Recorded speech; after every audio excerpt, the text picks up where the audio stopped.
Hello everyone, hope you're having a wonderful day. In this video, I am going to be showing you how I make my Riverside farmhouse. It's a nice starter survival base, so let's get going. First thing I wanted to do in this world was make sure I'm not using a super flat. I want to start practicing building with the terrain around as a backdrop, and to start with that I found a nice riverside area to start terraforming and flattening out the grass.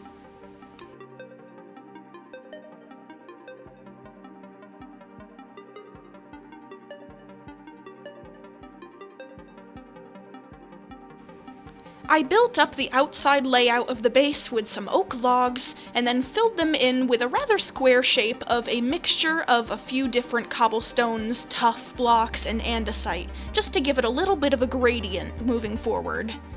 Afterwards, I built up a layer of logs to build the outside rim of the house to give it a little bit of architecture and depth, making the logs a little bit sticking out more than the rest so that it is not a perfect square design going straight up.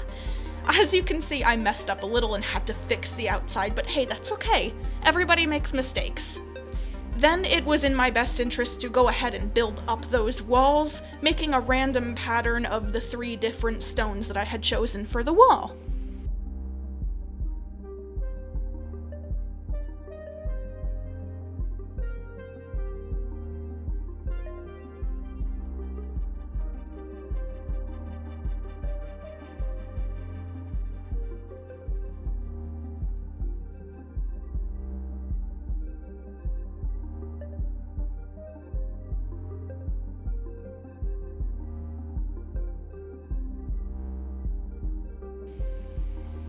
Now, once I finished up those wall textures and got it to a point where I thought it looked good, don't mind that one little last mistake I have to fix. It happens to everybody, don't worry.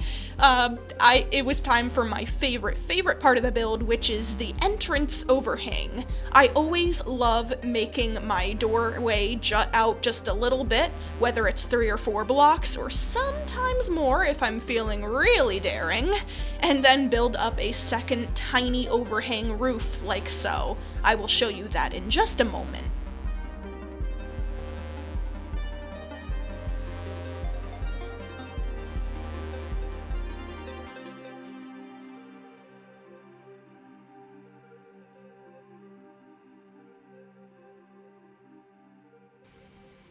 I didn't end up doing anything very fancy here, no raised upstairs or anything on a separate block, just a regular triangular peak with some deep slate brick stairs to make the outside rim, just for a difference in contrast and color. I think it looks pretty good. The oak or spruce with the deep slate bricks look amazing in my opinion, so I'm starting to build with a lot of that color palette. Next, once I have the roof for the overhang, I adorn the inside of it with some lanterns, hanging chains, and some lights. I think this will make it look very welcoming at night, especially when you see at the end of the video, I come up to the house from a journey out in the field, as you can imagine, and the house looks extremely cozy.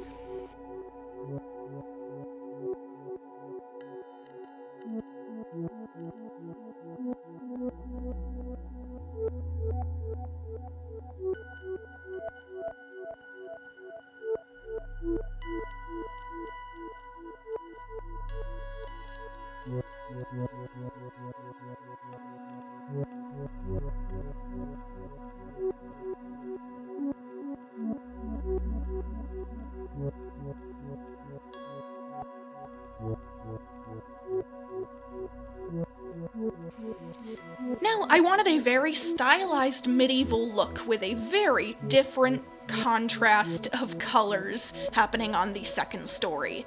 So yet again, I raise up the sides of the second story with the same oak logs that I had used on the bottom. As that will be the base of this build, I wanted to use blocks that were similarly found in the biome that I'm building in, so oak I went with, even though I really love spruce the most. I did cheat a little bit and use spruce doors and trapdoors for the shutters of the windows, but those are just minor details, and I really think I should practice with oak. I did go with a terracotta in the middle instead of wood because I feel like that contrast. I've seen it used a lot, and either with it, whether it is terracotta or wool, I'm not used to using these different blocks, and I thought it was a good idea to practice them. It gives it a slight pinkish tone, which is a little bit more natural in my opinion, less modern looking, and I enjoyed filling in the spaces with that block. I did go ahead in the centers to really make it look structured, adding some more oak logs to just kind of get rid of that super blocky feel to the build, and you'll see me do that in a moment.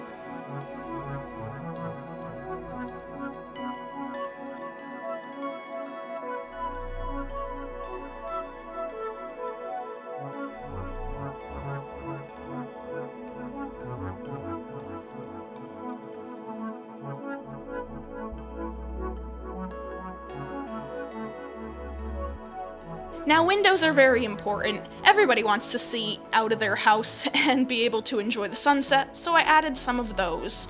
Just here and there, wherever it felt right, making sure that they're at least symmetrical and stylized the same way on the opposite sides. Sometimes I did one block with 2 blocks high, sometimes I did a perfect square 2x2.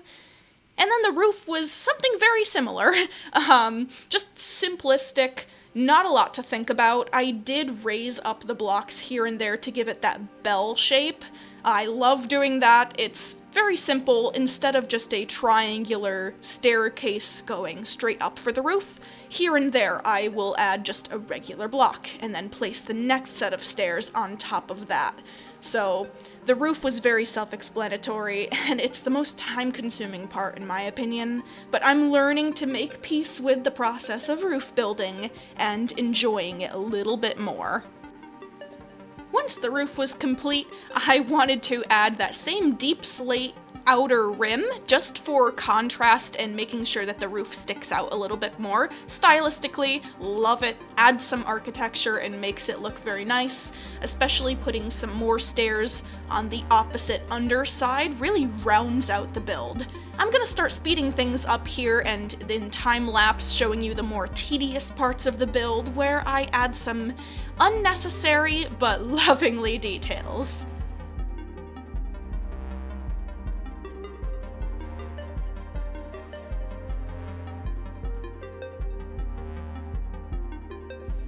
Now, every Riverside farmhouse needs a stable.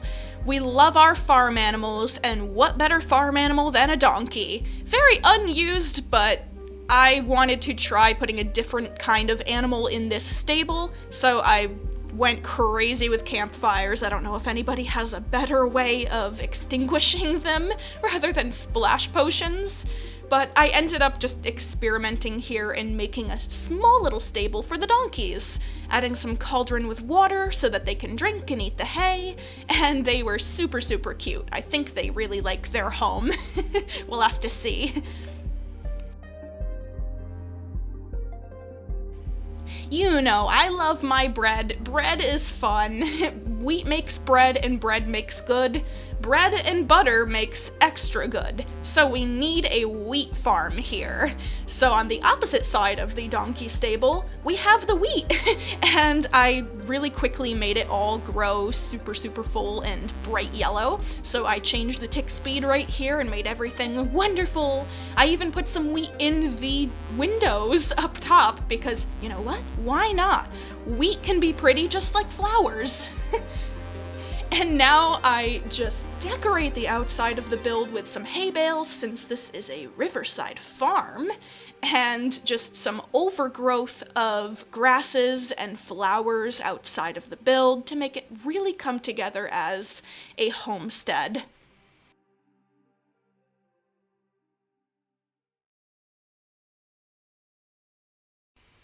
I stopped myself quick before I forgot to make the chimney, and I decided to try a little bit different of a chimney this time than last.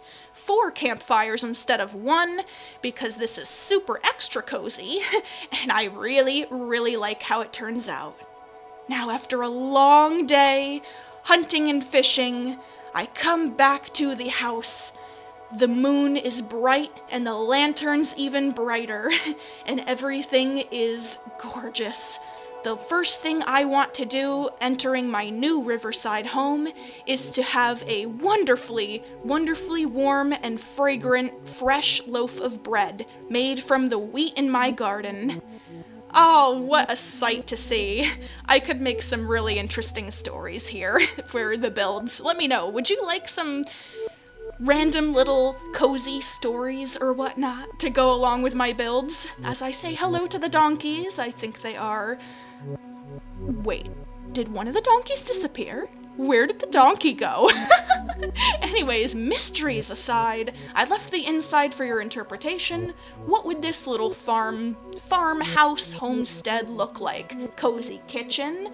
Pretty bedroom loft on the top? I don't know. Maybe soon I will make a video showcasing the inside, or inside of some more different builds, better builds. Anyways, I hope to keep improving. I hope you guys enjoyed the video, and thank you so much for watching. Feel free to subscribe to my little channel here and see more Minecraft content, and I hope you guys enjoy the rest of your lovely day. Have a good one, and I'll see you soon. Bye-bye!